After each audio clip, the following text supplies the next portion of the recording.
Hey, what is up, everybody? Welcome back to another episode of the Hybrid Ministry Show.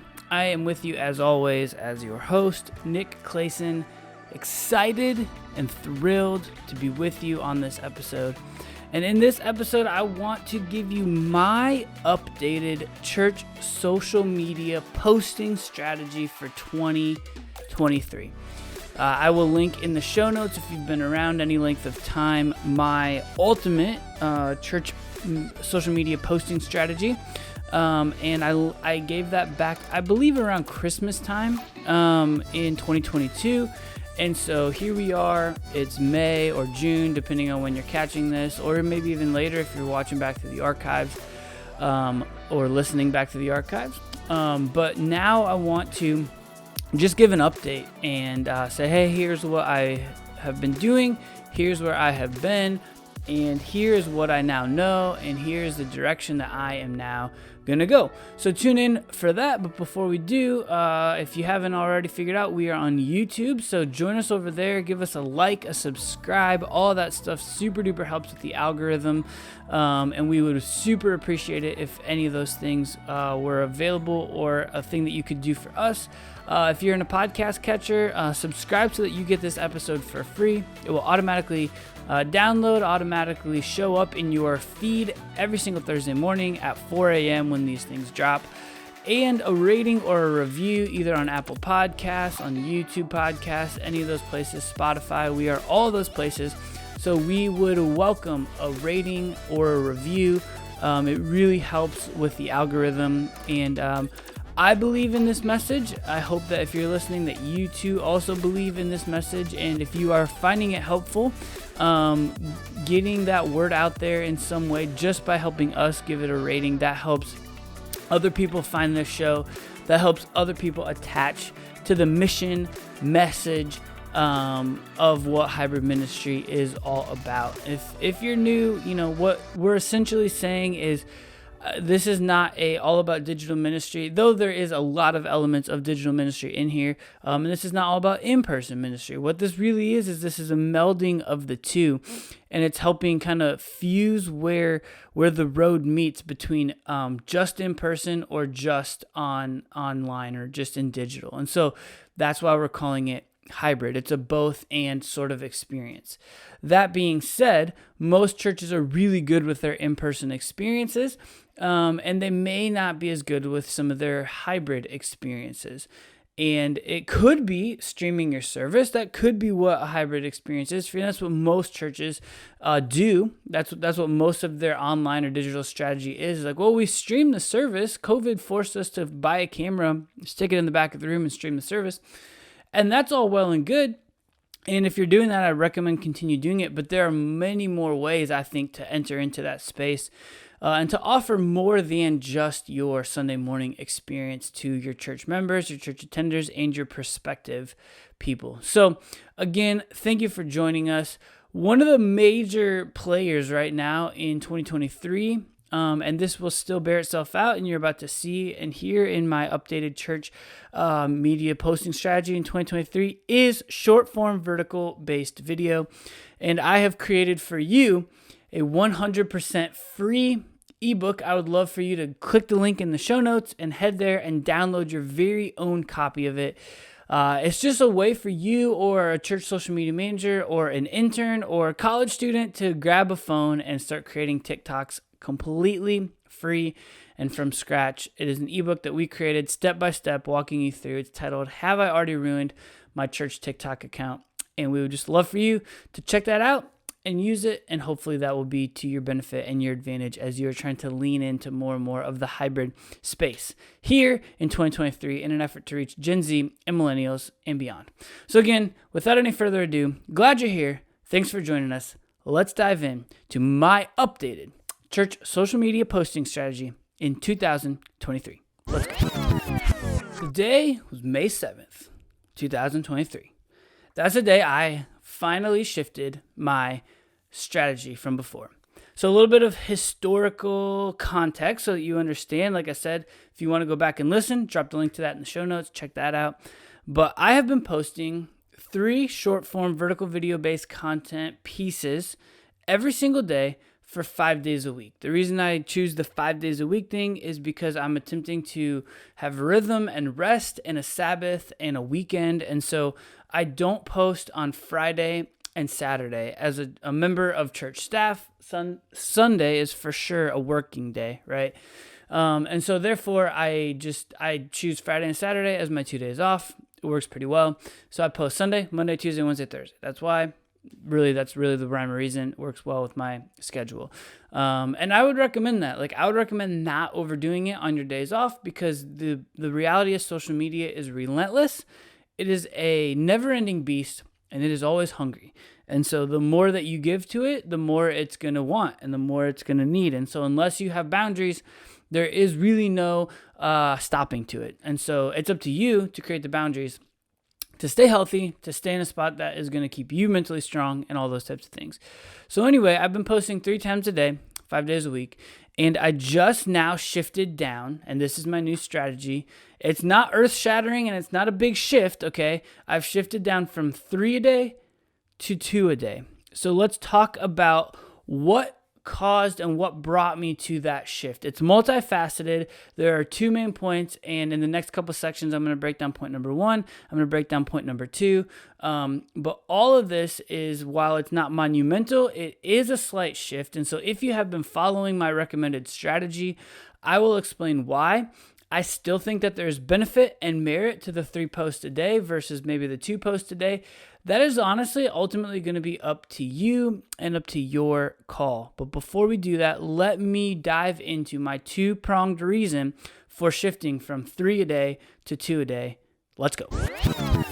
Reason number 1 why I am making this shift is I am hoping that shifting from posting 3 a day to 2 a day, it's going to take my weekly from 15 down to 10. And there's already a rhythm baked into what I'm doing. Like, for example, we're pre-filming all of our message content on video.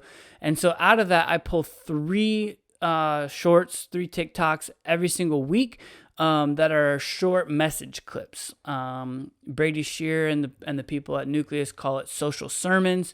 But essentially, we're clipping a message with hopefully what I would consider to be a good hook. Whether it is or not, I don't know. I'm still growing in that skill, I would say. And then at the end, we're pushing them to go consume longer sections of our YouTube or podcast content. And so hopefully they find it, and then they go discover and become, more engaged, more entrenched in what we're doing on social media.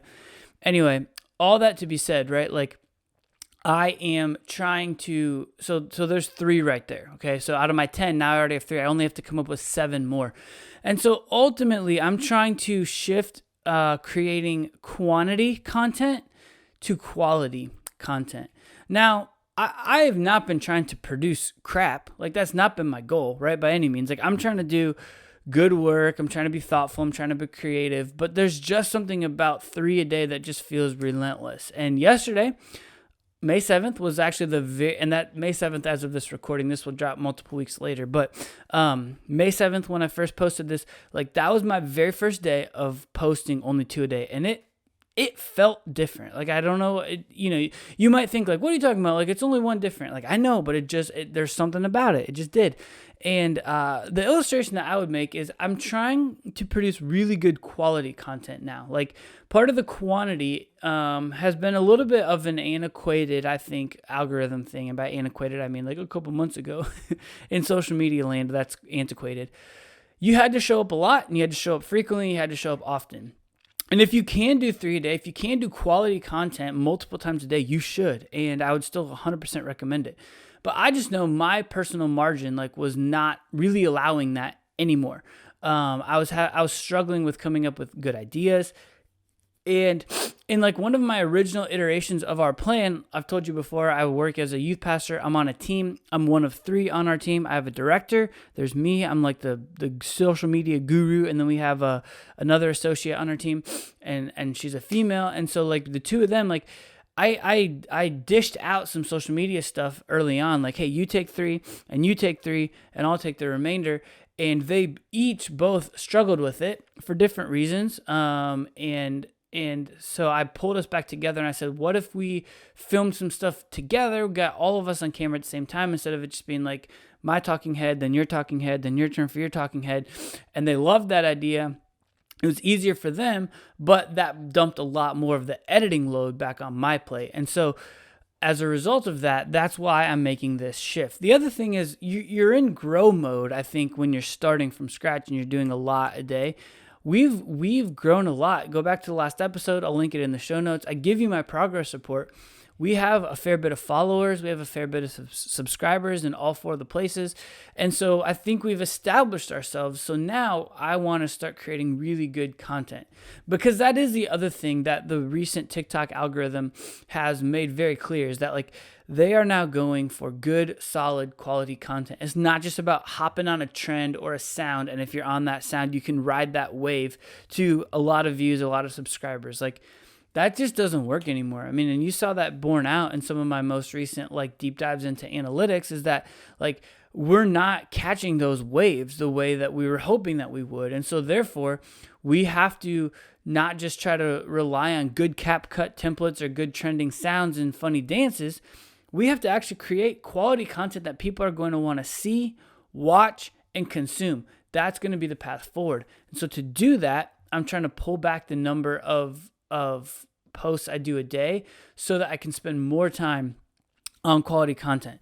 Right now, I am doing a series. You can check it out. It's at Cross Creek Church right now. I'm hoping it'll change to at Cross Creek Students, but TikTok and name changes suck. But I'm doing a series on all of our short form video platforms called Grow. And I want to give Bible and Bible study hack ideas. And so I'm opening with a hook with, it's all going to be like bot AI voice filtered. And so it says like, this Bible study hack is an absolute game changer. That's how it starts. And then I post screenshots from the Bible app, or I post screenshots or downloaded images from other things. Like the one today is going to be about the printing press and how we now have access to the Bible everywhere. The early church didn't have that, right? We have it now in our pockets, on our devices. I also post one about like 2 Timothy 3:16, how God's word is God-breathed and useful for teaching, rebuking, correcting, and training in righteousness, and how that's a benefit to us. And so break down some of those verses, give them hacks in the YouVersion Bible app. So that's going to require some more effort on the prep side before I just get out there and start farting out, right? Some TikTok. So I'm trying to put in some good, thoughtful preparation, and then once I do the prep, then I have to turn around and edit it. So I'm really seeing a lot of these things from start to finish. In a lot of cases, if you're like a church social media manager, you might just be on the editing portion of it. And so you have the time and the bandwidth. If you have content creators, pastors, whatever you're going to call them, on the back end doing the work, great. Like keep letting them pump that stuff out. And the more you can produce, the better. If you have a good strategy and can post more than 5 times a day and you're handing it off some people on their days off and whatever, like yes to all of that, right? But at the end of the day, like I am making this move to just try and build in a little bit more margin for me. And so, like I said, I'm trying to, in addition to creating good content, I'm trying to become a little bit more aggressive on my edits too. Spending more time on my edits that are going to be good and stop the scroll and grab people's attention and all those types of things. So all of that just takes more time. And the more time I have is going to be used to create 10 really good pieces of content every single week that I may have to edit every single one of them in like Adobe Premiere Pro or my video editing software of choice, as opposed to just pulling some random quick ones out off my phone, which is what I have been doing for some of the filler pieces. There's nothing wrong with it. I mean, quite honestly, on my personal YouTube shorts, I posted one of those Jonas Brothers filters a couple weeks ago, like, don't get stressed, we're gonna get figured out. Oh, deep conversations at the Waffle House. You might have seen it if you've been on TikTok. If not, you're welcome for that glorious singing in your ear holes. But I posted that and it's got like 53.8 thousand views on YouTube, and it helped drive my subscribers up over like 30 overnight. So you never know when one of those is just going to like catch. And quite honestly, I posted it a week and a half ago, and yesterday was when I saw my subscribers just freaking skyrocket, like out of nowhere. And so those still play a part. Those still work, and those still happen, every now and then. And so leave space for some of those good CapCut templates, I would say, for some of those good trending audios, so that you can ride some of those waves, because that stuff does still happen. So that's reason number one. I'm hoping to shift from quantity to quality. I'm hoping to buy back some time and some margin just in my working flow and schedule. Reason number two is I would like to create additional quality content that's not just video based. Now hear me, right? When I say that, you're gonna be like, you said video was king, and it is, and it 100% still is. Everything we've posted on social media since I've been at my church has essentially been video based, and I love it. But I I would liken it to my current rhythm with video is one day, there was a day when I was working a couple years ago, and I had to have a really tough conversation with a resident of mine. We ended up, I believe this day, or maybe it was a couple days later, letting him go. And I needed to sit down and create for him what we call in our organization a PIP, a performance improvement plan. He needed to sign off on that PIP, and if he didn't see it through to the end, we had to, and we're going to let him go. But my schedule that day was stacked. I had 2-liter lunches, or a liter coffee and a liter lunch. I had several other meetings filtered in there. And so my boss at the beginning of the day sent me his templatized PIP, and maybe one that he'd used for someone else before. And by the time I got to that meeting, I literally swapped out the name that he sent me on his with my resident's name, and flew into the meeting 5 minutes late, slapped it down, and had the conversation. And I told my boss about it later, and he's like, that's not the way to have that conversation. And I knew that, right? I just didn't have the margin in my schedule that was necessary that day. There was no other gaps. There was no other breaks to make that happen. And in a lot of the same way, the 3 a day is very aggressive. It's an aggressive growth strategy, and it's caused me to not have any additional margin, because I do want to lean into some carousel posts on Instagram that are more learning based. And that's going to just take some time with me sitting down in Photoshop, building some of those out, thinking through them. And so all of this really, I would say at the end of the day, is to build out a more robust social media strategy, one that is including good, strong, and frequent quality content, short form video based things, but also has some supplemental content happening on our Instagram feeds and stuff like that. And so this isn't because Instagram is not working on Reels anymore. It very much still is. We're still catching fire on there. I just have a bigger vision and more things I want to do. So more feed posts. I would like to do more longer form YouTube videos that aren't just messages. I would like to start creating some classes and fun things like that, but I don't have the margin for it. Some podcasts that are more regular, I would like to do some of those. I don't have the margin for those. And so the more things, a more fleshed out parent Facebook strategy, any of that stuff, I don't have the time for right now because of what I'm doing with Reels. And so this is hopefully going to help me take a step back on the video slightly. It's still king, and so I don't want to abandon it at all, but I just want to take a slight step back, focus on my editing and my content, and then focus on my additional pieces of content, additional avenues of social media as we trudge forward. So that is why I am shifting here in 2023.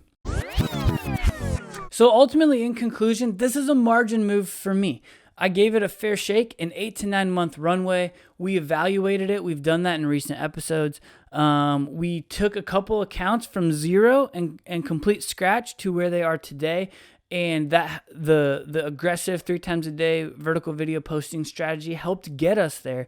And frankly, I am in a church that, when I dropped my strategy for you, I was taking it from a multi-site megachurch with people from all over the Chicagoland area that called our church home, and was still very much in the midst and throes of COVID, or at least living in the wake of that, to a church that is in Texas in the conservative Bible Belt, where they very much live out an in-person experience. And so those were not apples to apples by any means. And so I was in a church that has a very in-person environment and strategy. And so leaning into a hybrid ministry in there, still necessary for Generation Z, not necessarily because it's like a Bible Belt, thing, but Gen Z still appreciates and uses hybrid ministry. We've even seen it here. People have appreciated it and liked it, but it's been a shift, and it's not the norm for what you would normally see in Texas. And so I say all of this to say, like, I only want to point out how big and how long and how far that hill was that we have been taking. And now as we step back, as we do deep dive into some analytics, it is causing us to shift ever so slightly, and that is why. And so I hope that I hope that you can take my context and compare it to yours and decide, like, is this true for us as well? Or do we have the margin to continue to keep going with what we've been doing? Like, I just want to let y'all know and be honest with you. Like, this is where I am. This is where I'm coming from. And I always just want to shoot it straight with you. Like, here's where I am.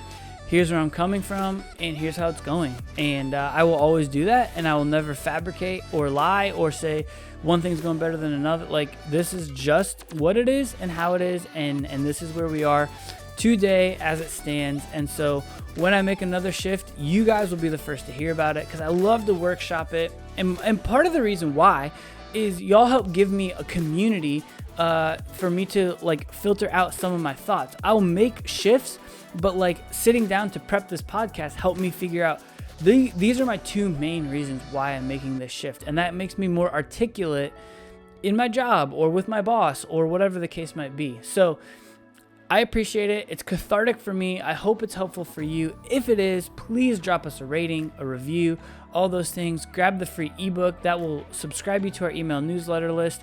And it will also give you a freebie on your own that you can use and help moving forward for a social media posting guide and strategy. As always, we are appreciative of you. If you found this episode helpful, please consider sharing it with a friend, a family member, a coworker, a grandparent, your cat. I don't care, but sharing really helps. So if that's something that you have the margin or are able to do, please consider sharing it. We love you guys. Thanks for sticking around until the end. And until always, that's not how I do it. I butchered it. How do I say it? As always, no. Don't forget, this is it. That was the worst ending in the history of mankind. And you know what? I'm keeping it in there. I face planted in front of you. Not everything's perfect. That's okay. We're going to show the realness. Don't forget. And as always, stay hybrid.